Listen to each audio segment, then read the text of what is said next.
Party నాయకత్వం చాలా ఏర్పాట్లు చేసింది. అది వస్తుంది త్వరలో.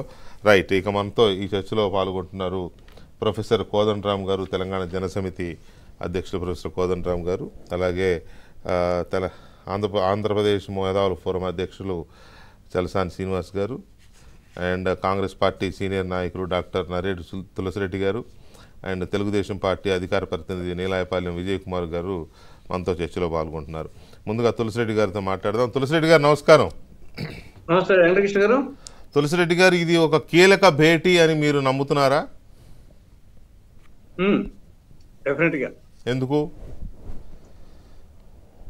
ఇప్పుడు రెండు రాష్ట్రాల మధ్య ఎక్కువ ఏం లేవు కానీ కొన్ని ముఖ్యమైన సమస్యలు వచ్చేసి లాస్ట్ 10 ఏళ్ళుగా పెండింగ్ లో ఉన్నాయి. అది పరిష్కరించుకోవాల్సిన అవసరం ఉంది. కాబట్టి డెఫినెట్గా ఇది ఒక కీలక సమావేశమే. ఇది ఒక రెండు రాష్ట్రాల మధ్య ఒక శుభ పరిణామం. ఇక్కడ ప్రధానంగా విభజన సందర్భంగా రెండు రకాల సమస్యలు ఉత్పన్నమైనాయి.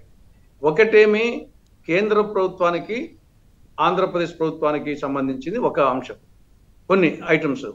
కేంద్ర ప్రభుత్వానికి తెలంగాణ రాష్ట్రానికి సంబంధించినటువంటి కొన్ని అంశాలు. మూడవది వచ్చేసి ఆంధ్రప్రదేశ్ కు తెలంగాణకు సంబంధించి పరిష్కరించుకోవాల్సిన సమస్యలు. ఈ మూడు కోణాల్లో కేంద్రము తెలంగాణ, కేంద్రము ఆంధ్రప్రదేశ్, ఉభయ తెలుగు రాష్ట్రాలు ఈ యొక్క విభజన సందర్భంగా ఈ మూడు రకాల సమస్యలు ఉత్పన్నమైనాయి.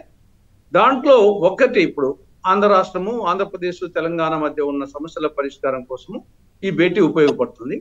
దీంట్లో నాకు తెలిసి ప్రధానంగా ఒక 4 or 5 ఐటమ్స్ ప్రధానంగా ఉన్నాయి. ఒకటి 9th షెడ్యూల్, రెండవది 10th షెడ్యూల్, మూడవది నదీ జలాలు, నాలుగవది విద్యుత్ బకాయిలు, ఐదవది 5 ఊర్లు, భద్రాచలం చుట్టుపక్కల ఉండే ఒక 5 ఊర్లు.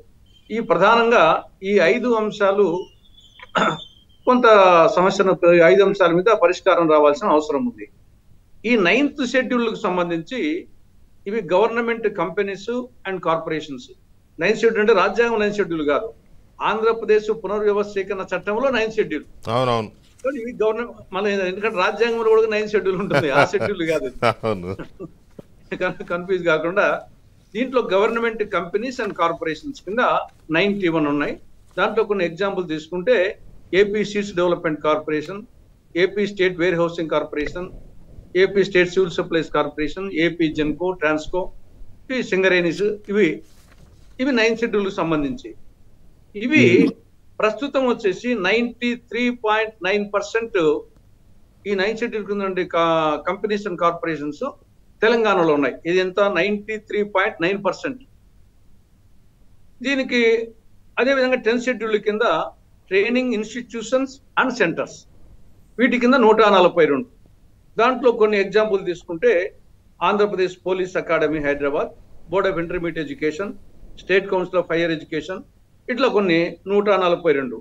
అంటే ఓవరాల్గా 88% ఆఫ్ ద 10th షెడ్యూల్ ఉండే ట్రైనింగ్ ఇన్స్టిట్యూషన్స్, సెంటర్స్ తెలంగాణలో ఉన్నాయి. ఇవి రెండు రాష్ట్రాల మధ్య వచ్చేసి పరిష్కారం చేసుకొని, ఆస్తులు అప్పులు పరిష్కారం చేసుకోవాల్సిన అవసరం ఉంది.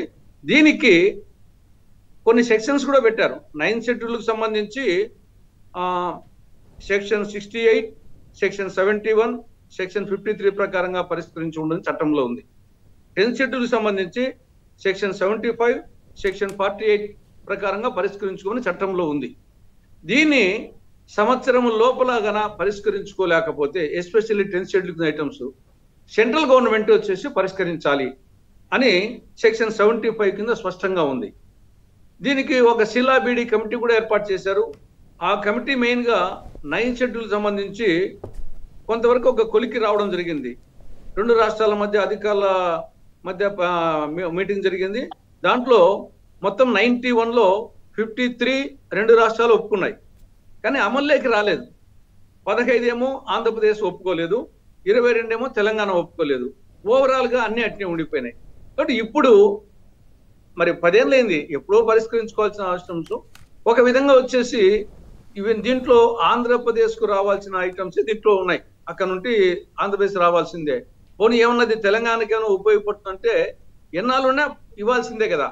కాబట్టి దీన్ని ఏదో విధంగా సామరస్యపూర్వకంగా పరిష్కరించుకుంటే రెండు రాష్ట్రాలకు ఇది ఒక మంచిదవుతుంది. సుపరిణామం